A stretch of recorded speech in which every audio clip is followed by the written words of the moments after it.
eskertu nahi diogu unibertsitateari ere jarduera honetarako eta beste batzuetarako ateak irekitzeagatik. Eta mila esker mahai inguru honetan gurekin dauden emakumeei. Gracias a las personas que nos acompañáis esta mañana, bien sea presencialmente o a través de la conexión online, a esta jornada de Visibles en un sistema alimentario sostenible. Muchísimas gracias también a la universidad por acoger esta jornada y colaborar con Enraiza Derechos en diferentes actividades que estamos desarrollando en Donosti este año. Y, por supuesto, también muchísimas gracias a las mujeres que nos acompañan en esta mesa redonda, tanto aquí en la mesa a mi lado como desde otros territorios que luego nos contarán. Esta mesa redonda trata de hacer visibles a las mujeres en el sistema alimentario. Convivimos con un sistema alimentario injusto, ineficaz e insostenible, incapaz de alimentar a todas las personas del planeta, injusto porque genera desigualdades y además un sistema depredador de los recursos naturales y generador también de más de un tercio de las emisiones de gases de efecto invernadero. Las mujeres son protagonistas indispensables en la producción de alimentos y el cuidado de las personas y el planeta, y son invisibles en este sistema. El título de la jornada, por tanto, es un deseo, un reto y una necesidad en estos momentos. El 36% de las mujeres trabajadoras en todo el mundo obtienen su principal ingreso en la producción de alimentos. En África subsahariana este porcentaje es mayor, llegando al 60%, y en el sur de Asia al 70%. Sin embargo, muchos de estos trabajos son informales, irregulares y están mal pagados. Menos del 15% de las personas propietarias agrícolas en el mundo son mujeres. En el Estado español, solo el 26% de empleo agrario es femenino y solo el 30% no llega de las explotaciones agrarias tienen como titular a mujeres. Esta brecha no responde solo a desigualdades económicas, sino también a leyes discriminatorias o normas sociales o prácticas tradicionales que limitan el derecho de las mujeres. El mensaje en el Día Internacional de las Mujeres de 2026 es claro: el reconocimiento formal de derechos no basta si no se garantiza su aplicación práctica. Y este año, además, Naciones Unidas ha declarado el 2026 como el Año Internacional de la Agricultora, de las mujeres agricultoras, con el objetivo de visibilizar el papel crucial de las mujeres en los sistemas agroalimentarios, en la seguridad alimentaria y en el desarrollo sostenible, así también como para abordar la igualdad estructural a la que se enfrentan. Visibles para un sistema alimentario sostenible, esta mesa redonda forma parte de un proyecto más amplio que desde Enraiza Derechos estamos desarrollando en Donosti, que está financiado por el Ayuntamiento de Donosti y tiene como objetivo promover la toma de conciencia entre el público juvenil universitario sobre la insostenibilidad del actual sistema alimentario y generar una ciudadanía más crítica y comprometida con el medio ambiente y con los derechos humanos. Así que muchas gracias por venir y por contribuir a crear y a transitar hacia un sistema alimentario más sostenible y con las mujeres más visibles.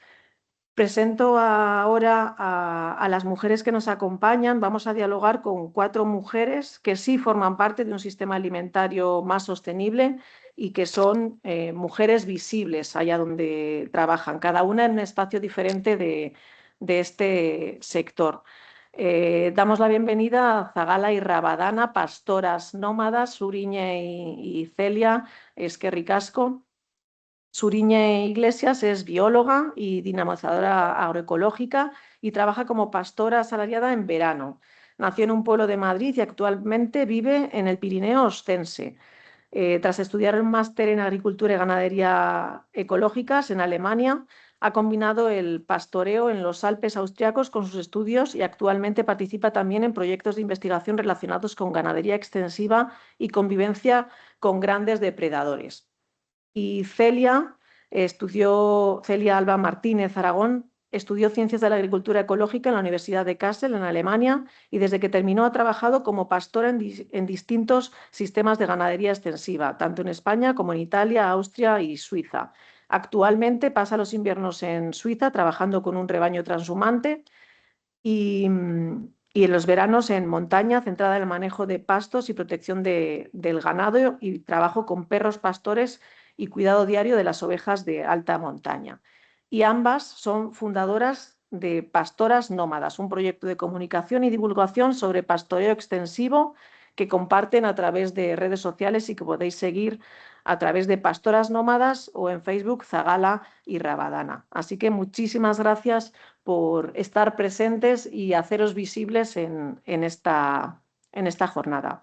Aquí en la mesa, a mi lado, está... He perdido. Maite Otaño. Ella es baserritara, productora en horticultura y dedicada a la venta directa de sus productos diariamente en Hernani y Urnieta, aquí en Guipúzcoa. Y desde Gurutzeta Moco, que es la empresa familiar, y el baserri, desde donde cultiva y distribuye alimentos, llevan generaciones ofreciendo productos frescos, saludables y de proximidad, y trabajando la tierra con mucho cariño y apoyando la agricultura sostenible y local. También es presidenta de la Asociación de Guipúzcoa de floricultores y horticultores. Y por último, Cristina García Suárez, que es chef profesional y pastelera. Tiene actualmente una pastelería propia en Durango, Vizcaya, Basati Gozoa, pastelería salvaje. Y llegar hasta aquí, pues tiene detrás un currículum y un trabajo importante. Ella estudió cocina en la Escuela de Hostelería de Galdakao, en Vizcaya, e hizo prácticas en el restaurante Asurmendi, donde trabajó durante unos años más, y allí decidió volver a estudiar para formarse en pastelería. Estudió pastelería en la Escuela Espai Sucre en Barcelona y también se quedó trabajando como segunda de cocina en esta escuela. A lo largo de su trayectoria profesional ha trabajado ha pasado por las grandes cocinas de grandes restaurantes como el Bistró de Ángel León, el Montbar en Barcelona y aquí más cerquita en el Nerúa Guggenheim Bilbao y en el de Mendigoicoa en Aspe, en Vizcaya. Así que tienen muchísimo que contarnos y esperamos bueno, que nos puedan decir cosas interesantes sobre cómo se sitúan ellas en este sistema. Eh, Voy a lanzar la primera pregunta, si os parece, podéis empezar desde Suriñe y Celia con la primera y luego vamos alternando el orden de intervención. Y el diálogo comenzaría con esta pregunta: ¿cómo decidís trabajar en el sector y en el espacio en el que estáis? Y si habéis encontrado dificultades por el hecho de ser mujeres.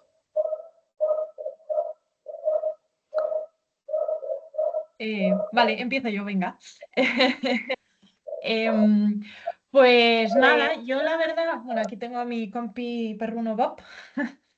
Yo eso, cuando estudié la carrera de biología, como que empecé a entrar en contacto con la agroecología y de ahí un poco me derivé a la parte de ganadería extensiva, porque, bueno, se dieron casualidades y había como un proyecto piloto de escuela agroecológica en las cercanías de Madrid y tenían un rebaño de cabras municipales, sobre todo para tema de desbroces, y ahí como que conecté con la práctica y las manos a tierra que me estaban haciendo como mucha falta en la carrera.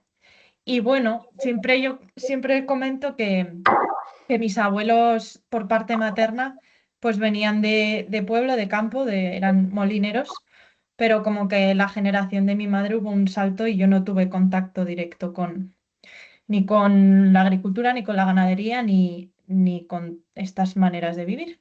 Entonces, pues yo qué sé, creo que había ahí como un relato que siempre me han contado mis tíos, mi madre y eso. Entonces, pues como que había una idea ahí, pero la materialización fue así, con un rebaño de cabras.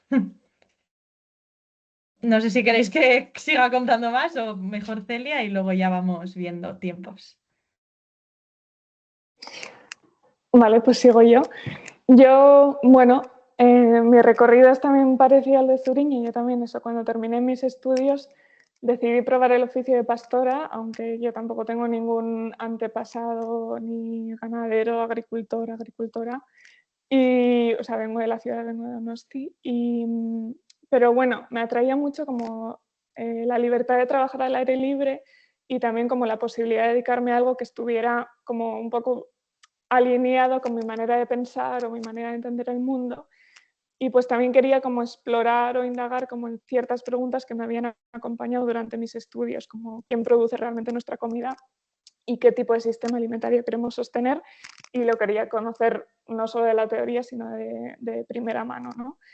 Y entonces, pues casi después de 6 años dedicándome a esto, o sea, a ser pastora, pues me he dado cuenta de que el pastoreo al final es una herramienta súper importante para afrontar algunos de los retos que tenemos hoy, como la crisis climática o el abandono en zonas rurales. Y bueno, pues al final me ha dado como muchas respuestas como a esas preguntas que yo me hacía mientras estudiaba, ¿no?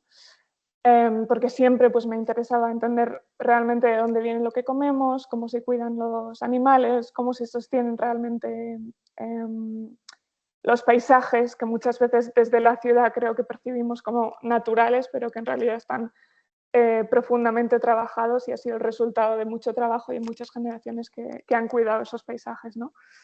Entonces, sobre ser mujer en el campo, o sea, es una pregunta que nos hacen mucho y la verdad es que mi respuesta suele ser que es como ser mujer en cualquier otro sector, o sea, el machismo existe y bueno, pues sigue siendo muchos temas siguen siendo pues como un reto, ¿no? Como la famosa doble carga, porque pues muchas mujeres siguen asumiendo gran parte del trabajo doméstico, además del profesional. Entonces, creo que sí, estamos empezando a ver como cambios lentamente, o sea, como que cada vez vemos más mujeres jóvenes que llegan al sector pues, con formación, con ganas de innovar, de hacer cosas de otra manera. Y eso, pero sí que muchas veces también las que llegamos por decisión propia, las que no tenemos una herencia familiar en este sector, pues genera como mucha sorpresa muchas veces y mucho escepticismo, o sea, escepticismo al principio, ¿no? Y al final es como que tienes siempre como que demostrar tu valía como doblemente, pero es que pasa creo que en todos los sectores. Sí. Porque eso, pues al final el campo lo que realmente cuenta es el trabajo que haces y tu capacidad de sostenerlo en el tiempo. Entonces, sí, esa es un poco mi respuesta. No sé si quieres añadir algo más. Sí, que eso, que no he comentado esa segunda parte de ser mujer y tal.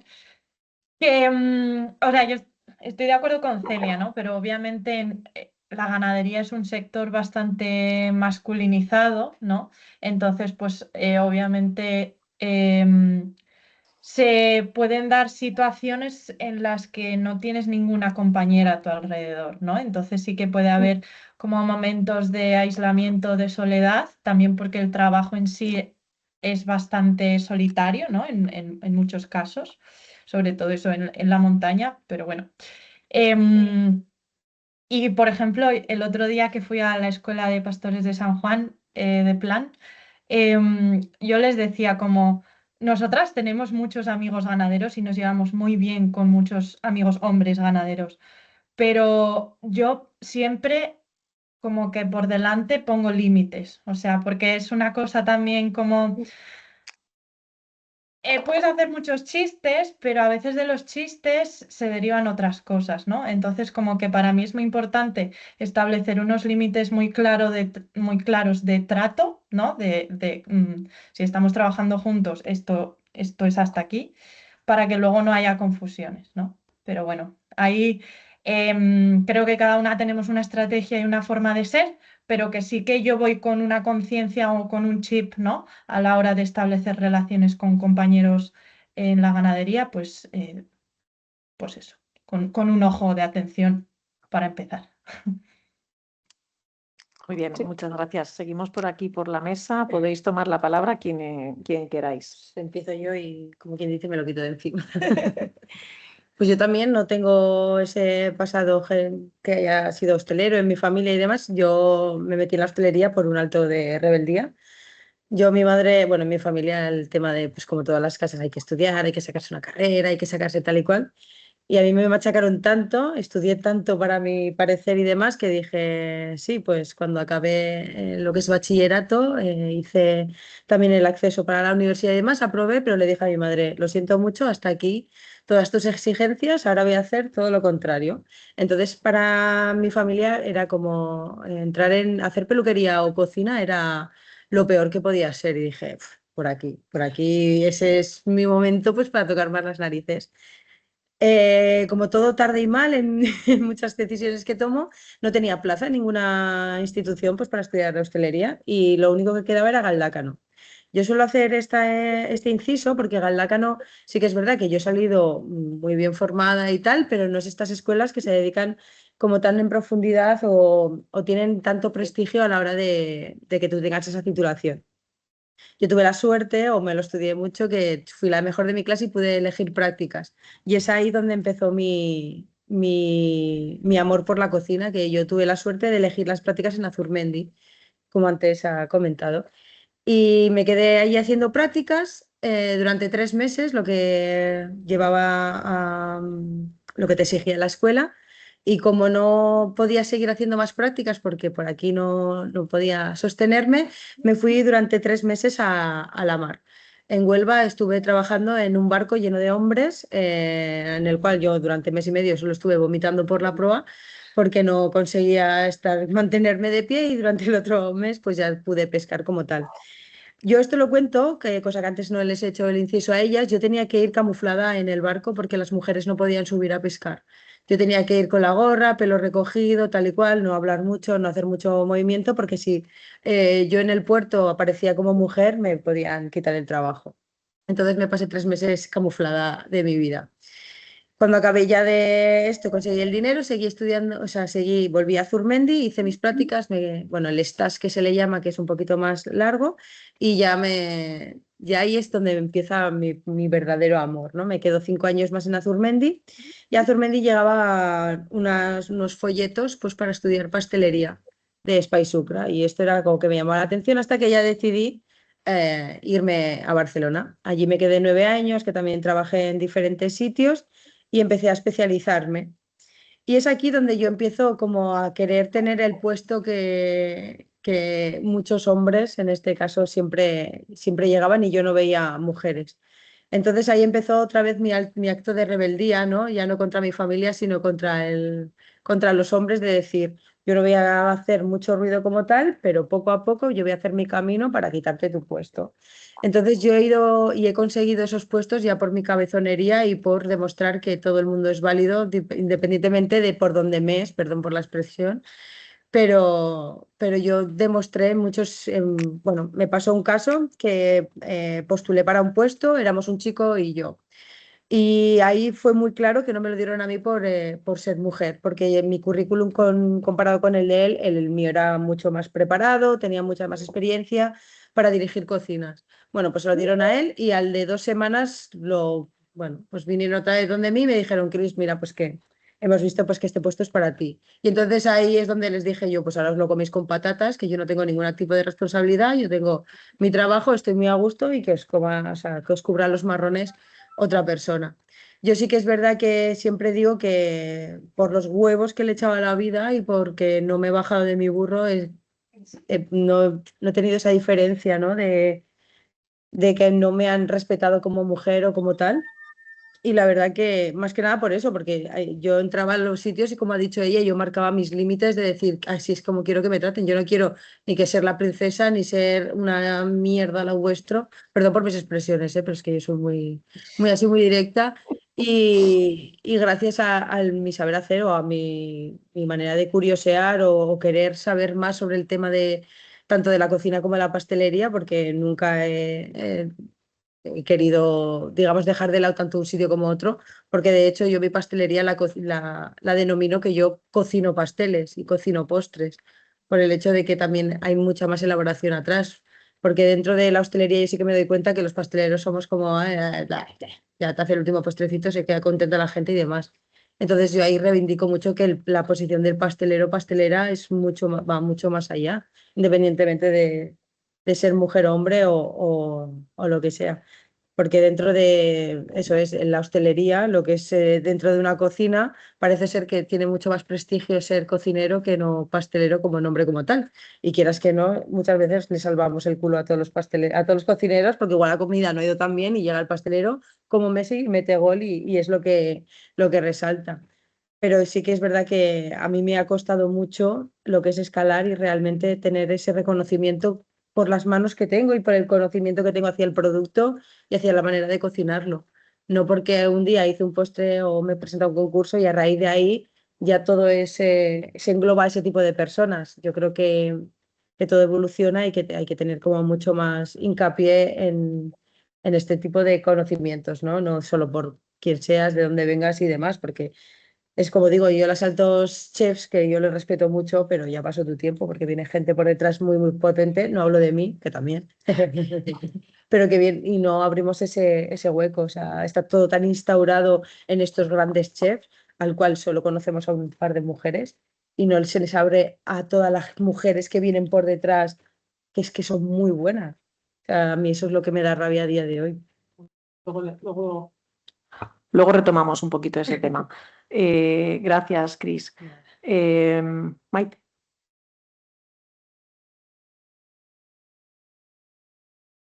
Bueno, yo en mi caso me vino un poquito dado, diremos.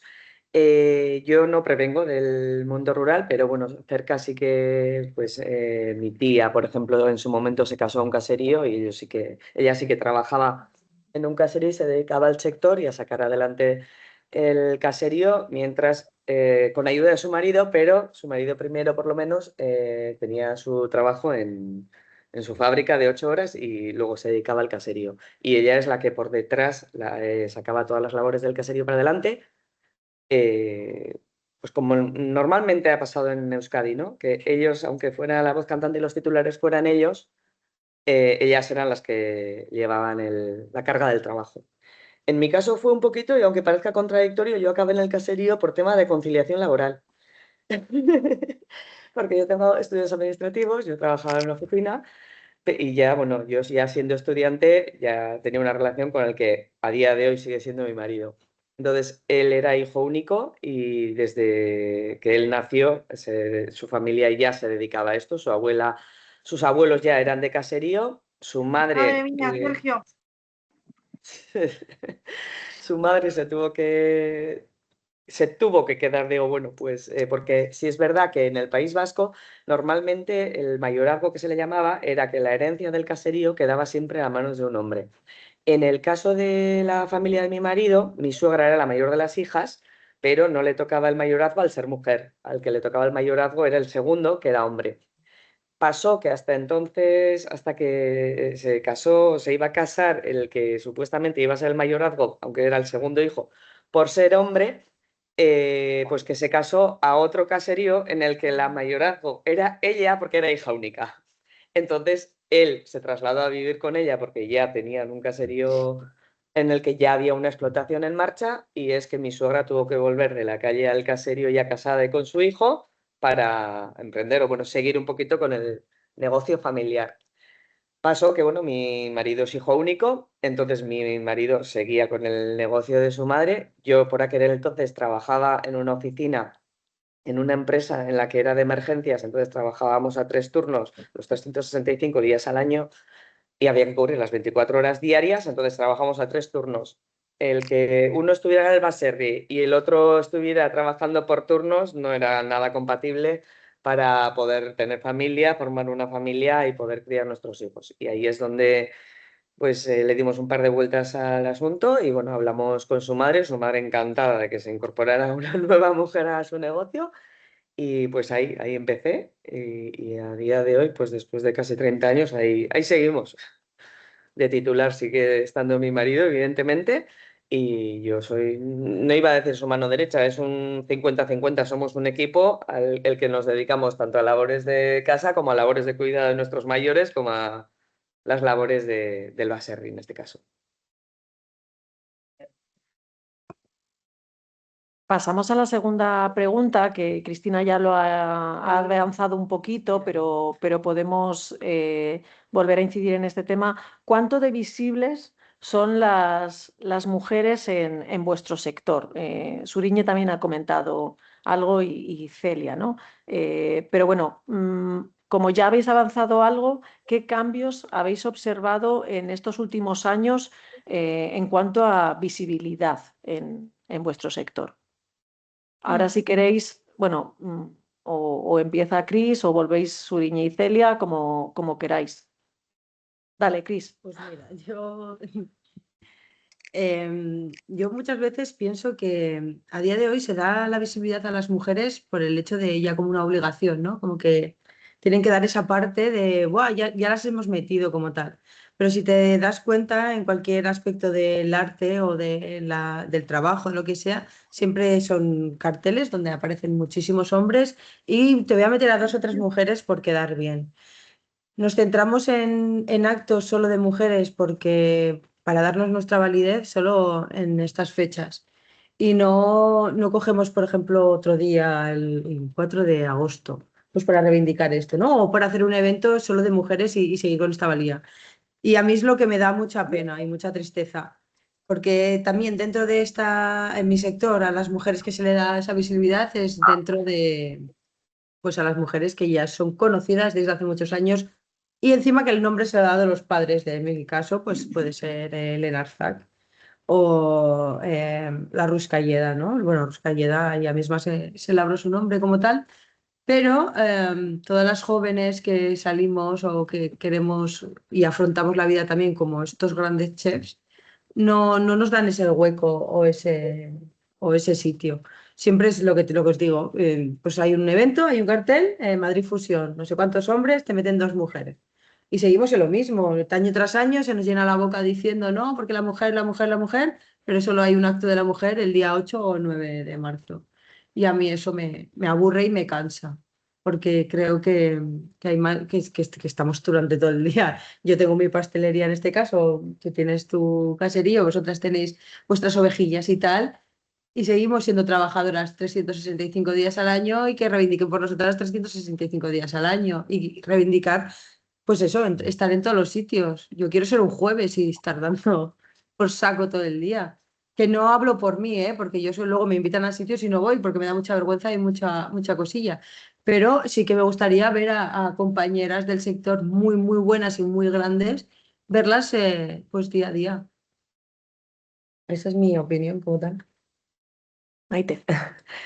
Bueno, yo en mi caso es que sí es verdad que es que históricamente, es un poquito lo que he comentado antes, siempre se ha dado un poquito lo que dice Chris, ¿no? En la pantalla en la que se ve lo que se ve y por delante siempre ha ido el hombre. Y en cambio en el Baserri, hasta que donde yo he conocido y donde yo creo que he conocido y ha sido lo histórico, ha sido que aunque ellos hayan sido los que han dado la cara y han estado ahí como parte visible, el trabajo de por detrás, no iba a decir trabajo sucio, tampoco es eso, pero bueno, el trabajo de por detrás o el trabajo continuo de 24 horas de cría de tanto de hijos como cuidado de mayores como el cuidado de la casa, incluso el de la huerta, y si había que hacer una venta directa en el mercado, también son ellas las que andaban en el mercado o son ellas las que andaban con su furgonetita o antes con animales, luego ya con su furgonetita en el reparto de bien la leche o bien de sus verduras. Yo creo que han sido más ellas que ellos. O bien ellos porque se dedicaban a lo que es a labrar la tierra, a cuidar de sus animales, o bien porque, como yo he dicho, en el caso de este familiar mío, que primero tenía su trabajo que fuera de lo que era el caserío en una empresa y luego el resto de las horas que le dejaba su trabajo ordinario los dedicaba al caserío. Entonces, aún así, yo creo que la mayoría de las titularidades las han ejercido ellos. Y si las titularidades las han podido ejercer ellas, ya no voy a decir durante los últimos años, pero sí hasta hace ya unos cuantos años las titularidades iban un poquito a nombre de ellas, siempre y cuando ellos tuvieran otra entrada económica independiente del caserío por el tema de declaraciones o de poder obtener ayudas administrativas de la administración, que lo demás no hubieran podido obtener porque no era compatible la titularidad del caserío con la de la empresa. A día de hoy, y por suerte no voy a decir, sí que se puede ver que, joder, pues qué suerte, que si la titular es una mujer, las subvenciones tengan un importe mayor, ¿no? Pero yo creo que eso no es suerte, porque si la titularidad de la mujer supone una subvención mayor, eso es porque hay una discriminación que de alguna manera algo hay que hacer para que esa discriminación se iguale de alguna manera, ¿no? Entonces, yo no creo que eso sea una ventaja. Sí, por otro lado también en las asociaciones, por ejemplo, lo mismo en tema de subvenciones, para que una asociación tenga una subvención, a día de hoy hay unas cláusulas que hay que completar de un cierto porcentaje de esas asociaciones o juntas directivas de esas asociaciones, tienen que ser mujeres. Si no, esa asociación puede incluso perder las subvenciones que tiene a nivel administrativo. Y bueno, claro, es bueno para la asociación, porque la asociación cobraría la subvención gracias a que en la directiva de esa asociación hay mujeres. Pero yo creo que flaco favor nos está haciendo a las mujeres que seamos el objeto para que haya más subvenciones o haya subvenciones en asociaciones, ¿no? Entonces yo creo que hay un gran trabajo todavía por hacer, porque al final somos un 50% de la población, no sé si es 51 o 49, pero bueno, vamos a decir un 50-50, y yo creo que con nosotros se cuenta para sacar tareas, se cuenta para sacar proyectos, se cuenta para hacer trabajo, se cuenta, pero luego la imagen no es la nuestra la que aparece, ¿no? El trabajo de fondo sí es mínimo un 50%, y me atrevería a decir que en muchos casos más del 50% nuestro, pero luego no es lo que sale eso, lo que se ve, ¿no? Entonces, bueno, pues todavía hay mucho trabajo que hacer, creo yo, y en todos los ámbitos, no es en el primer sector, sino que en todo tipo de sectores y en todos los ámbitos, sí. Eskerrik asko, Maite. Suriñe o Celia, como queráis. Empiezo yo ahora, Zuri. Que sí, bueno, un poco lo que habéis dicho, ¿no? O sea, como que al final la visibilidad de las mujeres en muchos sectores y en el primer sector creo que sobre todo ha sido históricamente como muy limitada, ¿no? O sea, aunque siempre hayan estado ahí, o sea, las mujeres al final siempre han ordeñado, han cuidado de los animales y han sostenido las granjas familiares durante generaciones, pero muchas veces como que su trabajo no aparecía en ningún registro, ¿no? O sea, las explotaciones estaban a nombre de los hombres, aunque el trabajo lo hiciera toda la familia y también las mujeres, por supuesto. Entonces, yo creo que eso está empezando a cambiar, ¿no? Y como decía Zuri, pues claro, o sea, obviamente yo en mi caso también he tenido experiencias difíciles y muy incómodas con gente que me ha dado trabajo y donde he sentido todo el rato, pues eso, que tenía que poner límites o demostrar todo el rato mi valía, cosa que es, pues eso puede llegar a ser muy, muy cansado. Pero bueno, también compañeros y jefes ganaderos que les ha dado totalmente igual mi género, aunque les causara sorpresa, pero les ha dado igual, porque al final sabían valorar mi trabajo y en ningún momento me he sentido como incómodo o poco reconocido, ¿no? Entonces, sí que creo que eso, como he dicho antes, sí que hay como algunos cambios, ¿no? Que cada vez creo que vemos a más mujeres titulares de explotaciones, a más pastoras, a más veterinarias o a más técnicas agrícolas, aunque el cambio sea lento.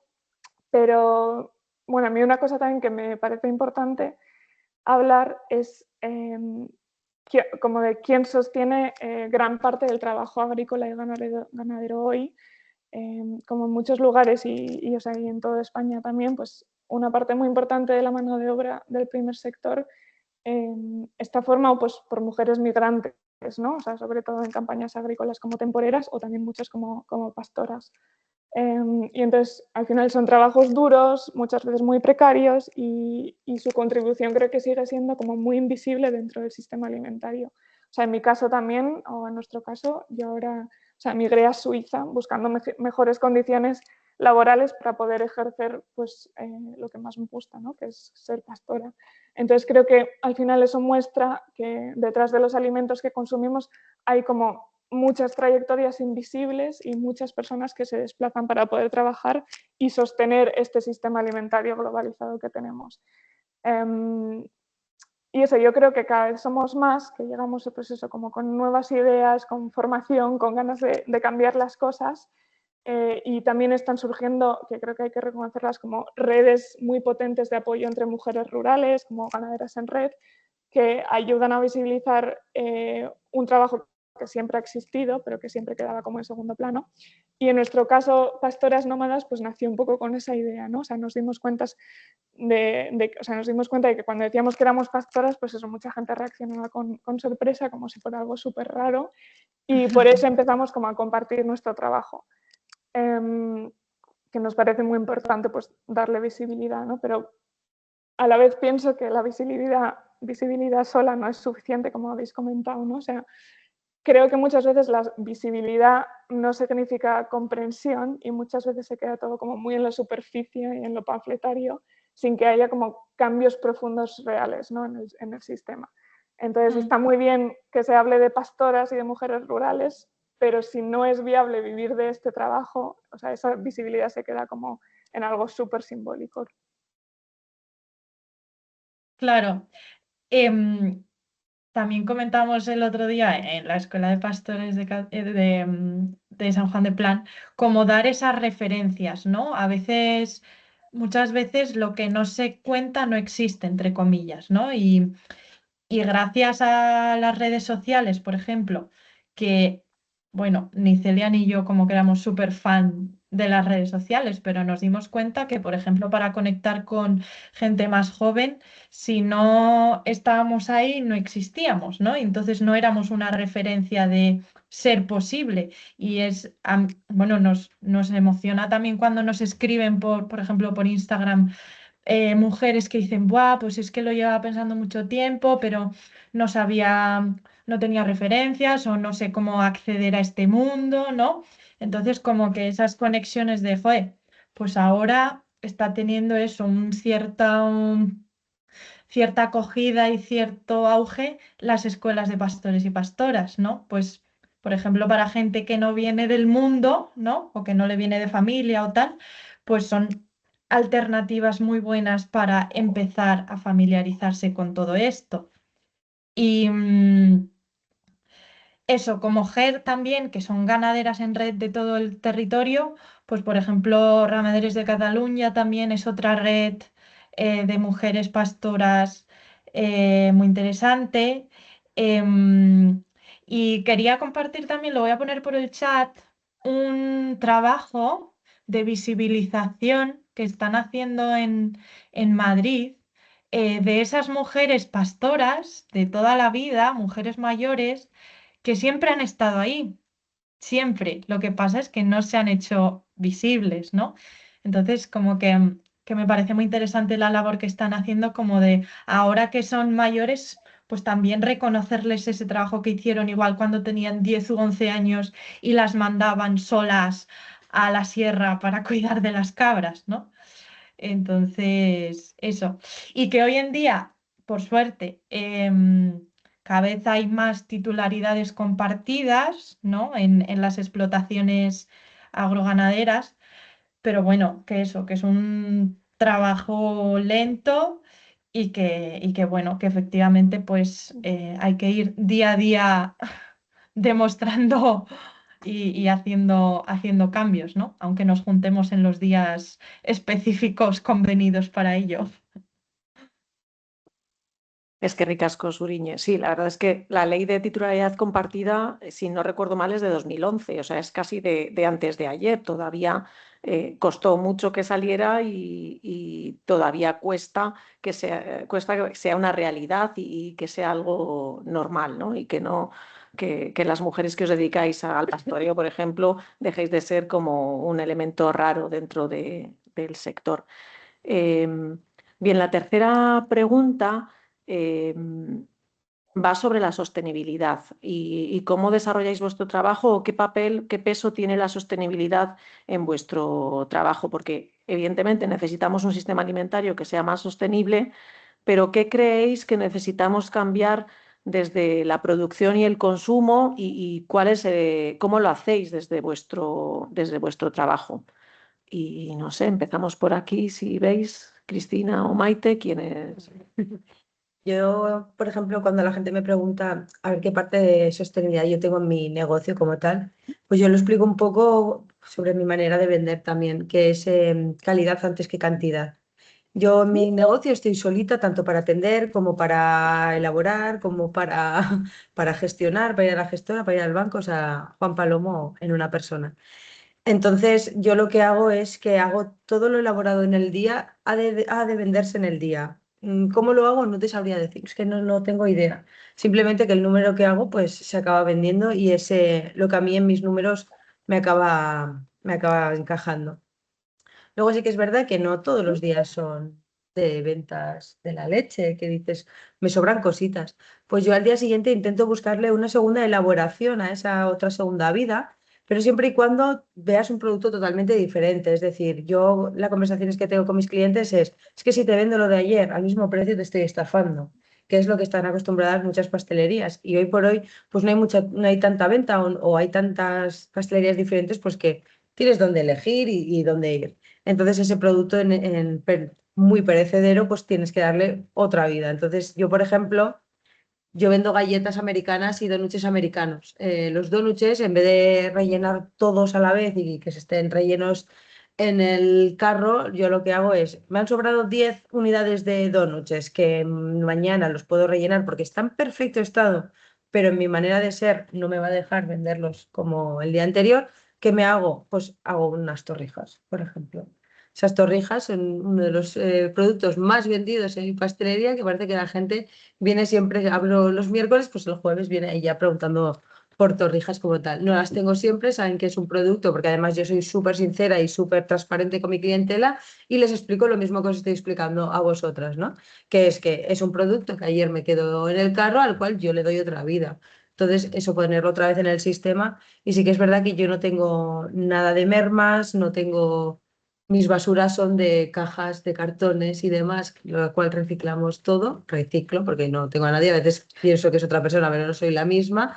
Entonces todo el tema de basuras o de desechos o desperdicios que yo tengo son estos, ¿no? Pues el plástico del aceite, las cajas de cartonaje que viene todo, los plásticos de la botella de nata y así, pero lo que es producto como tal, yo en 5 años no he tirado nada. Primeramente porque tengo muy interiorizado el hecho de todo cuesta dinero, te matas a trabajar, porque yo estoy de luna a luna, ya ni de sol a sol, porque entro de noche y salgo de noche. Entonces intento pues eso, que lo que estoy ahí por lo menos invirtiendo se refleje en las ventas o en el producto que nos haya tirado. Yo esa es mi parte de sostenibilidad.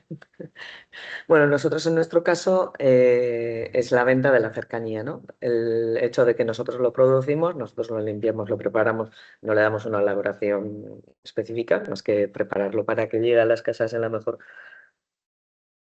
mejor posible o lo más limpio posible y luego ya el dedicarlo a la venta directa. Intentar no trasladar ese producto de ninguna manera más que en nuestra furgonetita los 2 kilómetros que tenemos de casa al mercado y ahí intentar la venta directa un poquito, como dice Chris, producir lo que sabes que vas a vender y no producir de más, porque en nuestro caso tenemos claro que nuestro producto tiene su nombre, su venta y es preferido por nuestra clientela por el tema del kilómetro cero. Entonces nosotros el que nuestro producto se desplace a otro lugar para que se venda en otro lugar, a nosotros no nos aporta nada en especial. Eso por un lado. Y luego por otro creo que ha sido Celia quien ha comentado que normalmente damos por hecho de que cuando llega el domingo y de nuestras ciudades vamos a pasear al monte, el monte, el hecho de que esté limpio, de que el caminito esté hecho, los prados estén verdes, podamos pasar y subir hasta X monte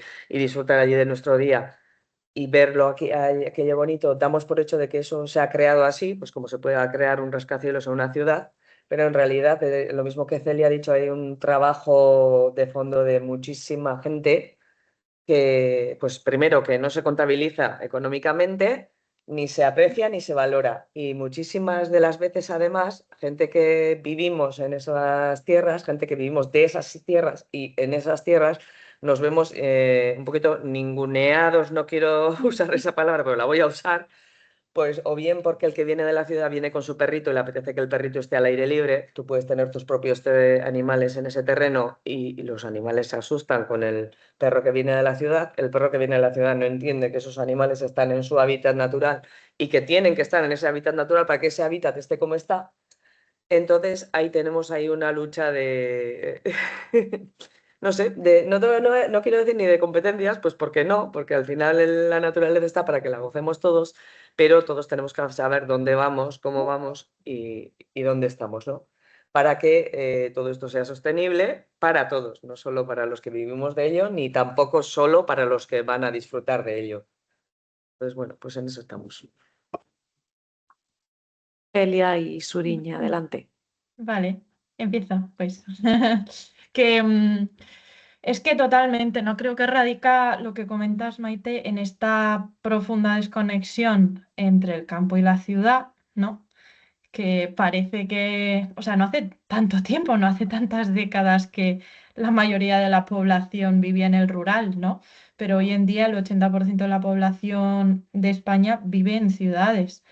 Entonces, como que ha sido un proceso muy rápido de olvidar, de desconectar, de entender, pues eso, que el paisaje es cultural también y, y creo que hay mucho desconocimiento eso, ¿no? De cómo se producen los alimentos, de dónde vienen. Por eso también como que nosotras también con otros proyectos como que intentamos darle mucha atención a la educación ambiental, ¿no? A la educación para que los más peques en el futuro que consumirán, consuman con conocimiento de causa, ¿no? Y no es tan fácil, ¿eh? Ya sabemos que hay un montón de injusticias alimentarias y también como es que parece un absurdo porque hoy en día el producto de calidad de kilómetro cero a veces es un lujo para mucha gente, ¿no? O sea, la capacidad económica para consumir productos de calidad es limitada para mucha gente. Pero bueno, uno de los temas también que creo fundamentales en ganadería es saber distinguir entre ganadería intensiva que son animales mayormente estabulados que se dan de comer piensos que muchas veces vienen de países de fuera de la Unión Europea. Y otra cosa es la ganadería extensiva, que es la que modela los paisajes, la que siempre ha existido por pura sostenibilidad, o sea, porque antes no había esa opción de traer un pienso de Argentina o de Brasil o de donde fuera, ¿no?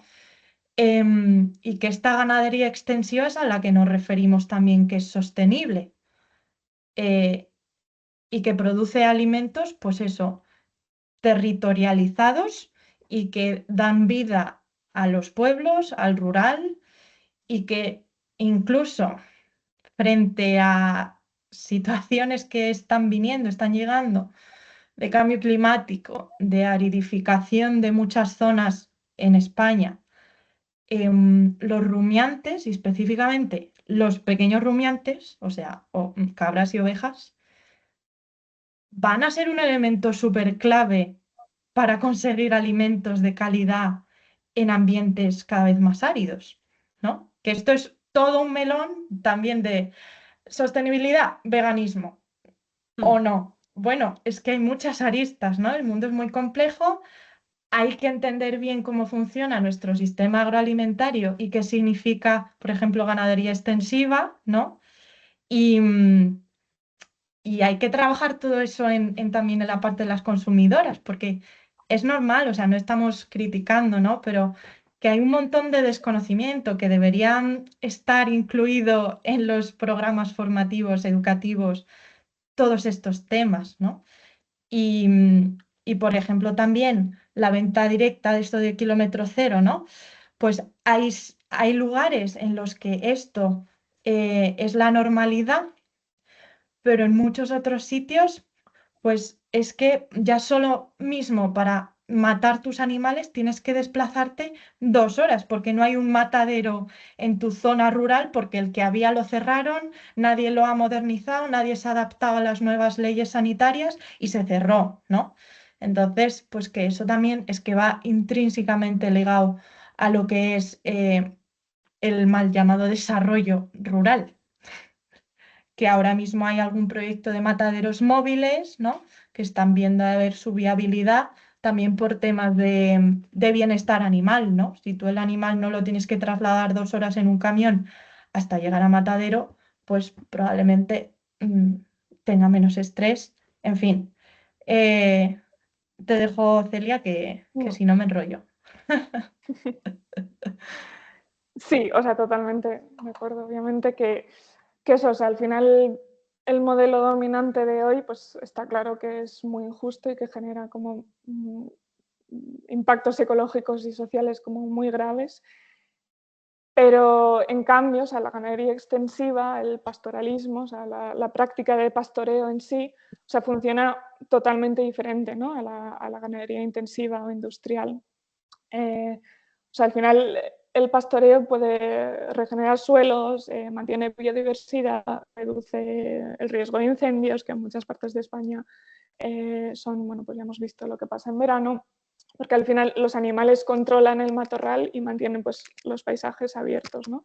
Entonces, los rebaños y las ovejas y el pastoreo no solo producen alimentos, sino que también sostienen como ecosistemas enteros. Entonces, voy a hacer otra vez hincapié en lo que hablabais, en lo de la idea que se tiene desde la ciudad de lo rural, porque creo que es algo que vivimos muchos los que vivimos en los pueblos o en el campo, en las montañas, quienes trabajamos y vivimos pues eso, en las zonas rurales, que al final se tiene una idea como muy simplificada de lo que es la naturaleza, ¿no? Como he dicho antes, o sea, como que pensando que la naturaleza ideal es aquella que no tiene presencia humana, pero al final muchos de los paisajes que hoy conocemos cuando vamos a la montaña, como eso, los prados de montaña o las dehesas o pastizales en general, existen precisamente porque han sido cuidados y trabajados por personas, ¿no? Entonces son paisajes co-creados y justo el otro día leía la frase de que el sueño de un paisaje sin cultivar ni pastorear es en realidad el sueño de quienes nunca han tenido que trabajar la tierra. Entonces, creo que cuando desaparecen los pastores, esos ecosistemas también cambian y no suele ser a mejor, porque los montes al final se cierran, disminuye la biodiversidad y por eso creo que el debate, cuando se habla de sostenibilidad, no debería ser humanos fuera de la naturaleza, como esa idea de la naturaleza salvaje intacta, sino cómo convivimos con ella de forma responsable, ¿no? Y creo que ahí justamente el pastoreo tiene mucho que aportar. Pero el sistema alimentario actual pues, no recompensa ese trabajo, ¿no? O sea, al final los precios que reciben los ganaderos y las ganaderas ni siquiera, o el primer sector en general, ni siquiera cubre muchas veces los costes de producción, algo que es una barbaridad, y desde luego o sea, no reflejan como el valor ecológico-social de lo que hacemos, ¿no? Entonces, creo que por eso también el cambio tiene que venir desde las instituciones, o sea, creo que necesitamos políticas públicas que apoyen de verdad la ganadería extensiva. Otro tema muy importante, que faciliten el acceso a la tierra a las personas jóvenes que se quieran dedicar a esto y que garanticen precios justos, ¿no? Entonces, hoy existen, por ejemplo, tierras abandonadas que podrían pastorearse, pero muchas personas que queremos dedicarnos a esto, pues no, o sea, no podemos acceder a ellas. Y, o sea, obviamente, lo que decías tú, Zuri, de hace mucha falta la educación del consumidor, porque eso, cada vez estamos más alejados de cómo producimos los alimentos y creo que muchas veces se tiende a juzgar, o también lo que hablabais, se tiende como a juzgar o a simplificar sin conocer en sí lo que es la ganadería ni quiénes la practican, ¿no? Entonces, creo que seguimos estando muy estigmatizados y eso al final pues dificulta valorar nuestro trabajo, pues al final, porque lo que no conoces no lo puedes amar ni comprender, ¿no? Entonces, creo que el relato sí que es muy importante, pues eso, porque al final quien no domina el relato siempre queda como relegado como a un segundo plano. Entonces, otro problema muy grave es la burocratización en el primer sector. Cada vez existen más papeleos y al final, cuanto más tiempo se pasa en la oficina, algo a lo que estamos obligados, menos tiempo nos podemos dedicar pues, a nuestro trabajo real, ¿no? O sea, al trabajo con los animales y con la tierra. Y la gestión administrativa, o sea, se está comiendo totalmente el tiempo de trabajo en el campo y eso también pues, pone en riesgo la viabilidad de nuestro oficio. Y eso, o sea, al final muchas veces desde las instituciones o administraciones también se habla mucho del pastoreo que sí es sostenible, pero se entiende también de una manera como muy superficial porque al final los rebaños no son como herramientas simplemente que se colocan en un sitio para resolver un problema, sino que al final un rebaño necesita un pastor, necesita tiempo, necesita agua, necesita refugio, el conocimiento del terreno y también una economía que permita sostener ese trabajo. Entonces, al final el pastoreo es como un sistema muy ligado al paisaje y al conocimiento tradicional. Y eso, lo que decía Zuri, es una herramienta muy importante porque los animales aprovechan terrenos donde no se pueden cultivar, transformando esa vegetación que para nosotros es no comestible en alimento, ¿no? Y además generando fertilidad, diversidad de plantas, presencia de insectos, aves, o sea, todo. Entonces, yo creo que la sostenibilidad sí que es como hoy en día una palabra que se ha sobreutilizado de alguna manera y creo que ha perdido un poco de significado. Pero eso en realidad debería significar producir alimentos de una manera que se pueda mantener en el tiempo sin agotar pues, los suelos, sin agotar los animales ni a las personas que trabajan con ellos, ¿no? Es que ricasco, Celia. Aquí termina el diálogo con estas tres preguntas más o menos estructuradas y no sé si alguien tiene alguna pregunta que hacer a alguna de las ponentes. Abrimos ahora eh, la posibilidad de preguntar. Yo creo que podéis hacerlo directamente abriendo vuestro micro o si no lo dejáis por escrito en el chat, que lo abriremos desde aquí y, y bueno, pues ahora la palabra es vuestra.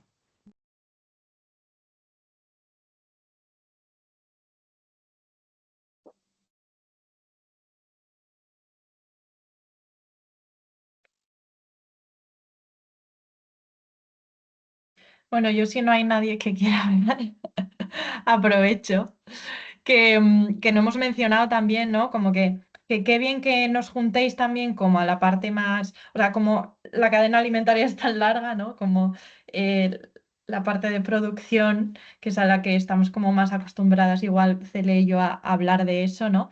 Pero eso con la cocina, ¿no? Y con cómo poner en valor esos productos, ¿no? Porque creo que también es bastante clave, ¿no? El cómo preparar esos productos con mimo, con cuidado, con una visión, ¿no? Pues lo que decías, Cristina, de más calidad en vez de cantidad, que creo que es también fundamental para eso, ¿no? Para conectar con las consumidoras y consumidores. Desde eso, desde llenar la panza, pero con conciencia. Sí, porque nos sirve de mucho también tener un muy buen producto si cuando tú en la elaboración acabas pues cargándote ese producto, ¿no? Porque yo entiendo muchas veces la gente a mí siempre me hace el comentario de, "Guau, tu producto es caro, ¿no?"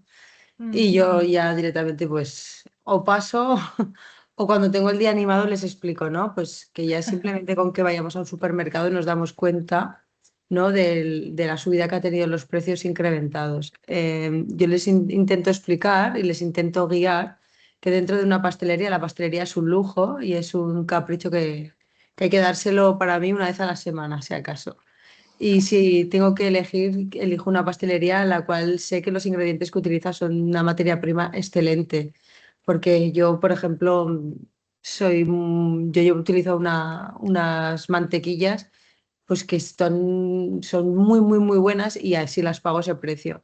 Pero claro, yo luego veo otras pastelerías que utilizan materias primas, pues que están un poco de aquella dudosa procedencia y estamos al mismo precio. Y aquí a lo que quiero llegar es que todo radica mucho de cómo tengas el marketing, ¿no? Da igual que tú promulgues o quieras irte por una línea de productos de calidad, de gente de cercanía, ¿no? Yo trabajo así.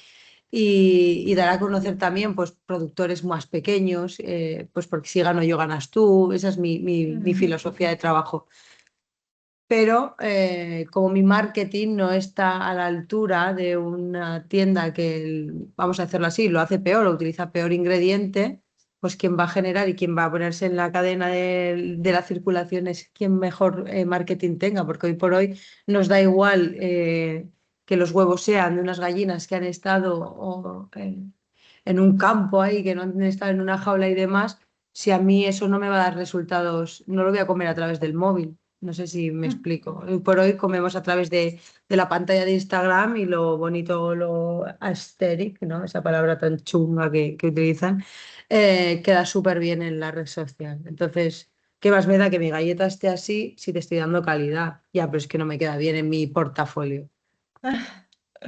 Y hoy por hoy aquí, por ejemplo, o por donde yo me muevo, es así.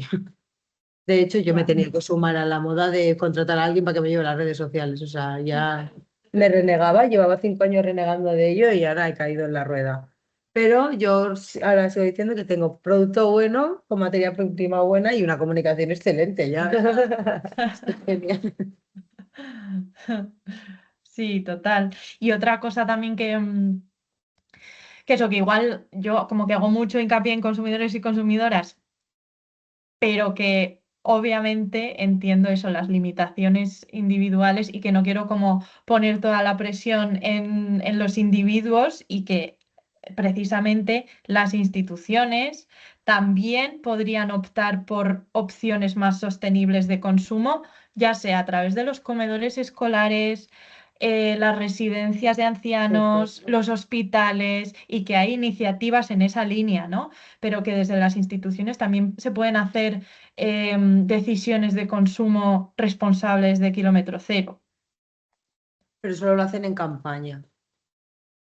Es que es algo súper absurdo, es verdad, porque yo siempre digo que hoy por hoy todas las alergias e intolerancias que estamos adquiriendo es por el producto tan transgénico que estamos consumiendo. O sea, yo siempre he dicho, mi primera casa es mi cuerpo y la cuido. Y yo soy de las que compro producto porque ya lo que te digo, llevo la bandeja del Mercadona, que no estoy en desacuerdo que lo compre la gente, sino que muchas de las intolerancias yo lo veo en el día a día en la tienda, no, porque tengo intolerancia a la proteína de la leche, tengo intolerancia al gluten, tengo intolerancia o tengo alergias a... Y yo ahí ya me planteé, incluso a mí, que me entró el Helicobacter, me entró el SIBO, me entró cambié totalmente mi alimentación, de dónde procedía y demás, y nada que ver. Y muchas cosas que nos estamos metiendo a nuestro propio cuerpo es por toda la hormona que comemos cuando abrimos el primer pack de carne, en este caso, que es lo que yo, por ejemplo, he quitado totalmente de mi dieta, vamos. No que haya dejado de consumir carne, sino de carne que viene envasada con su papelito debajo. Sí, sí. Mm. Sí, es un cambio de paradigma porque es también como un estilo de vida, ¿no? O sea, como llevamos vidas también como muy rápidas, o sea, si vivimos en una ciudad es como 1 hora de media de transporte a tu lugar de trabajo, 8 horas de trabajo, 1 hora de media de vuelta, ¿no? O sea, el tiempo para eso, para ir a comprar productos de calidad, para cocinarlos, ¿no? Eh, pues, pues se difumina o se pone en un cajón o se va, pues eso, a lo más rápido también por las circunstancias, ¿eh? No quiero dejar Sí, sí. de lado como que no son solo decisiones personales, sino que hay un montón de presiones externas que nos llevan a esos estilos de vida, ¿no? Pero que efectivamente, que muchas veces también ya nos vamos a los temas de sanidad, ¿no? O sí, eso, de tener dietas saludables o no saludables y que está todo conectado. Sí, ¿Alguna total. pregunta? Yo- Adelante, nada, Celia. puntualizar una cosa que eso, que muchas veces eso como que con el consumo también suele ser algo muy delicado porque es algo como muy, muy personal, ¿no? Lo que se consume y lo que se ingiere. Y eso creo que, o sea, obviamente es importante, pero creo que se tiende como un poco como a individualizar el consumo, como si todo dependiera únicamente de las decisiones personales de cada consumidor, en plan, compra mejor, elige mejor, infórmate más. Y es evidente, o sea, como que obviamente tienen las decisiones individuales mucha importancia, pero al final el consumo también está como profundamente condicionado por estructuras como mucho más amplias, ¿no? Entonces, lo que encontramos en el supermercado, los precios de los alimentos, cómo se distribuyen o qué tipo de producción se apoya, o sea, por ejemplo, qué tipo de modelos reciben las subvenciones, pues al final todo eso se configura como en un marco dentro del cual, cómo consumimos, ¿no? O sea, en plan, creo que el consumo es algo como mucho más estructural, entonces creo que está bien a veces como reducir el debate en una cuestión de elecciones individuales, sino profundizar más en los cambios del sistema alimentario, de que al final eso no puede depender solo de la buena voluntad de los consumidores, ¿no? Porque al final no funciona así, sino que también se necesitan cambios estructurales, en plan, pues eso, políticas públicas y precios justos, porque al final muchas veces los alimentos producidos con modelos más sostenibles pues quedan muchas veces como fuera del alcance de mucha gente, ¿no? Totalmente de acuerdo. Hay una conversación en el chat que habla del nuevo reglamento o normativa para los comedores escolares, de promover unas dietas más saludables y de proximidad. Apuntan que, bueno, que del papel a la realidad ya veremos dónde termina esto, ¿no? Confiemos en que, bueno, todavía es reciente y poco a poco empezarán a servir mejores comidas o de más proximidad en comedores escolares. También justo el año pasado se aprobó la ley para reducción del desperdicio alimentario, que es otro melón, pero igualmente importante para la sostenibilidad del sistema alimentario. Y bueno, pues pequeños pasos que esperamos que no se queden en papel mojado. No sé si en la sala hay alguna otra pregunta. El micro.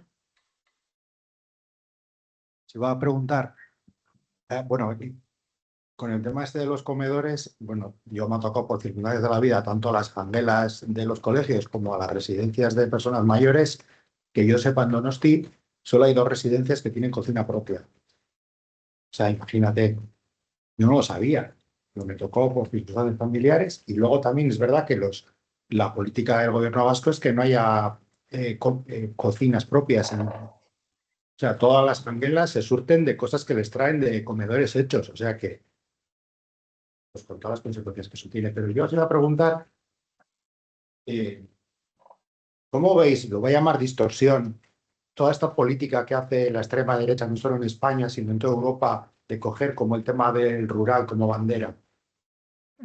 Que parece que es el enganche que tanto la gente de la ciudad como parece que es un mito que dice, joder, es que se están cargando, no sé si a qué valores apelan, pero también parece que luego lees las encuestas y dicen, no, es que ahora hay elecciones en Castilla-La Mancha y no, es que van a sacar mogollón de votos en las zonas rurales. Entonces, y dices, joder, pero es que eso de lo que estáis hablando vosotras es una galaxia, lo que representan ellos, ¿no?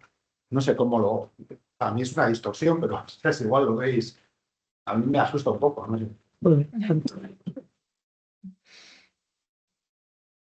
¿Quién se anima? La pregunta tiene bastante miga, claro.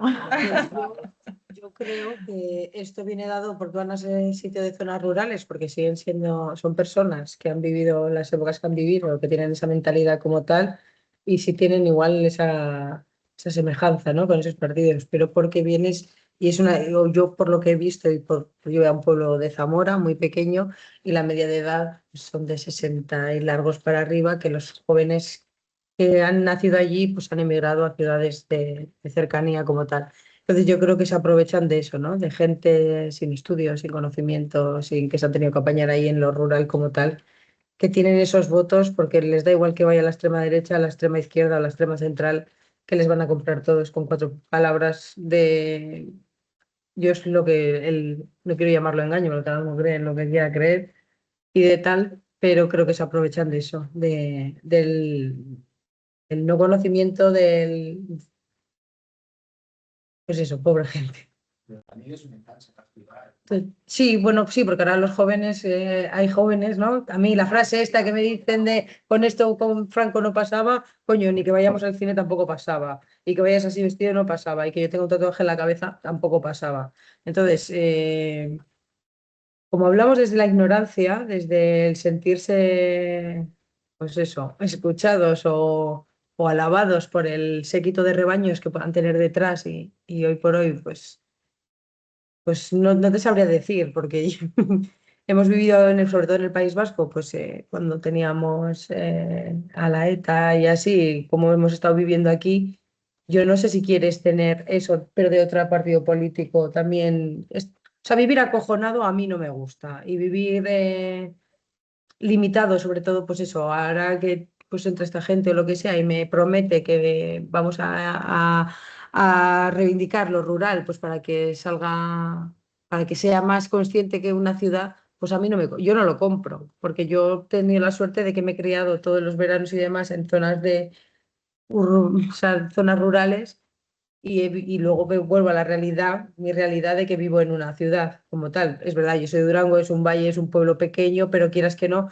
estamos ambientados como si fuéramos una ciudad, porque tenemos de todo, no tenemos que salir fuera ni para comprar ropa, ni para ir al colegio, ni para ir al instituto y demás. Entonces yo creo que esta gente que se van a las zonas rurales pues para comerles la cabeza, para conseguir un voto o para conseguir no sé qué hostias, yo creo que es eso, por la no capacidad o no conciencia de un mundo más abierto como tal. Suriñe. Sí, yo es que creo que, o sea, es muy complejo, ¿eh? Esta pregunta. Pero creo que las izquierdas son profundamente urbanas y no han sabido conectar con lo que es no solo vivir en el rural y en el campo, sino del campo y del rural. Porque las izquierdas surgen también con, ¿no? como una lucha de clase obrera y el paradigma de trabajar 8 horas y que, o sea, que tienen su sentido histórico y todo, ¿no? Pero em, creo que eso, que no saben conectar con la población rural. Entonces, claro, cuando viene alguien con un discurso que por lo menos te presta atención, porque eres el último mono y nadie te presta atención, y la gente que tiene un discurso de la España despoblada, hay que potenciar tal y cual, vale, pero hechos, ¿no? O sea, no digo que sea fácil, ¿eh? Pero es que el ejemplo más claro es no tenemos un sistema de extensión agraria, no tenemos técnicos que acompañen en el rural. Por ejemplo, en ganadería extensiva, están volviendo los depredadores, ¿vale? Es un tema súper polémico, súper caliente y súper politizado. Em, ¿Hay capacidades reales desde las oficinas de comarcales agrarias para acompañar el proceso de proteger tu rebaño del lobo o del oso? No las hay, no las hay. No tengo un técnico especializado en mastines que me ayude a poner mastines. No lo tengo. Entonces, pues claro, o sea, yo siempre intento como comprender, ¿no? Y como ver de qué maneras podemos contribuir a mejorar. Pero es que la realidad es que hay un abandono muy fuerte. Entonces, yo entiendo que se compren ese tipo de discursos. Sí, o sea, totalmente. O sea, obviamente a la derecha lo que mejor se le da es la instrumentalización, ¿no? O sea, pues ahí, o sea, es bastante claro en el caso de lo rural, ¿no? Entonces yo creo que intentan como construir como una imagen súper simplificada y súper nostálgica de lo que supuestamente para ellos es el campo, que muy poco tiene que ver con la realidad, porque la realidad siempre es mucho más compleja.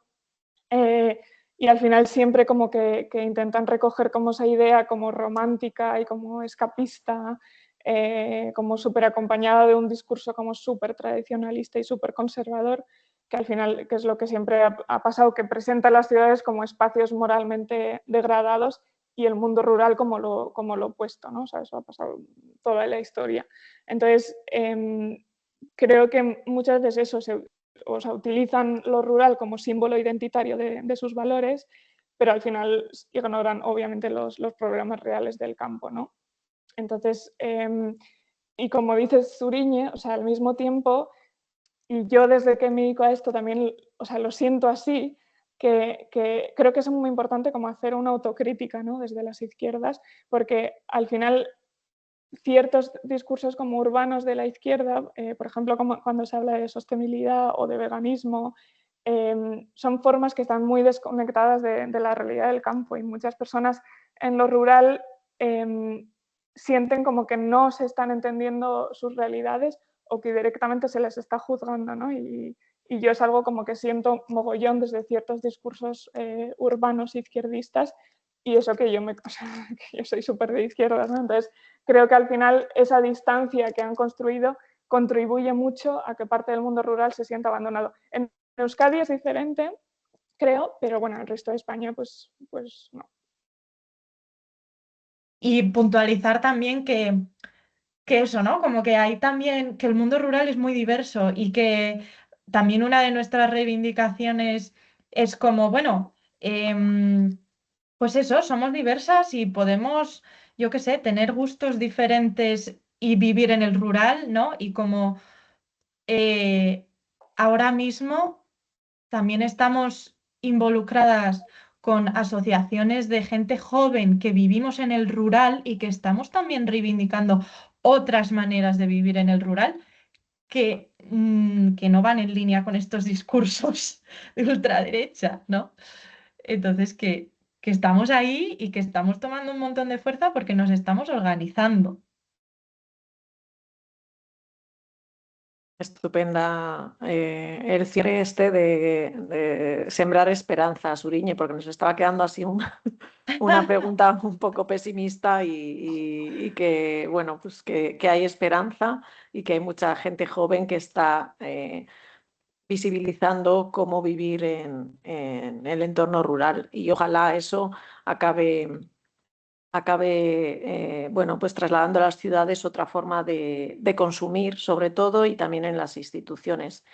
No sé si no hay más preguntas, sí que nos gustaría terminar trayendo a la mesa a otra mujer agricultora, socia de Enraiza Derechos y que trabaja en otra parte del mundo en la que nuestra forma de consumir y de producir les está afectando enormemente a la hora de producir alimentos. Ella es Mariama Sonko, es una activista senegalesa en la lucha por la agroecología y los derechos de las mujeres campesinas y preside una organización regional que agrupa a más de 175.000 agricultoras de 8 países diferentes. Su sueño, y esto Celia antes ha dejado ahí una frase que tenía mucho que ver, su sueño es que la tierra sea para quien la trabaja, es decir, que tengan acceso todas las personas que están trabajando la tierra. Ella es hija de familia de campesinos y de ellos, de esa familia aprendió su forma de cultivar y de hablar con la tierra y también,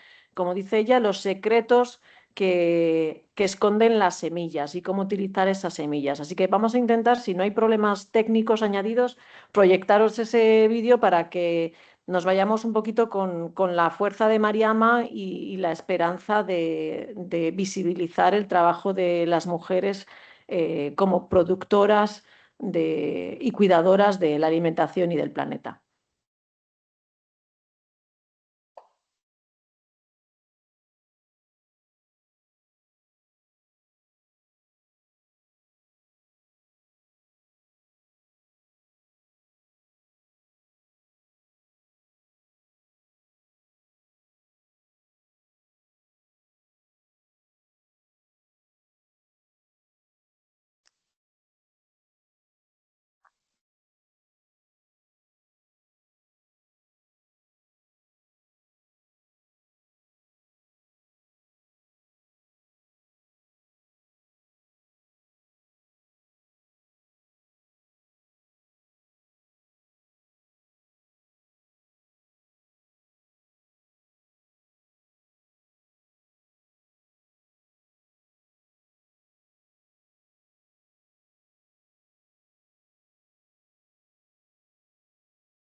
Nos quedamos con las palabras de Mariama, de la importancia de que las mujeres estén presentes, se visibilicen y tengan igual acceso a todos los recursos agrícolas, desde técnicos y técnicas de extensión de ayuda agraria, como comentaba Suriñe, para que ayuden a una mejor convivencia de los diferentes animales que conviven en la montaña y también que sepamos valorar ese trabajo y que se utilicen semillas y saberes populares que han funcionado durante muchos años y que desde luego eran mucho más sostenibles que lo que tenemos ahora. Así que muchísimas gracias por estar. ¿Hay algo en el chat que no sé si es una pregunta o había algún comentario? Hay alguien que igual no ha oído el vídeo.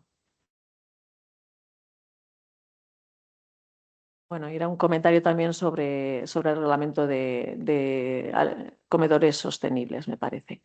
Gracias a quienes os habéis conectado, a quienes habéis venido aquí, sobre todo muchísimas gracias a las 4 mujeres que nos han acompañado en esta mesa.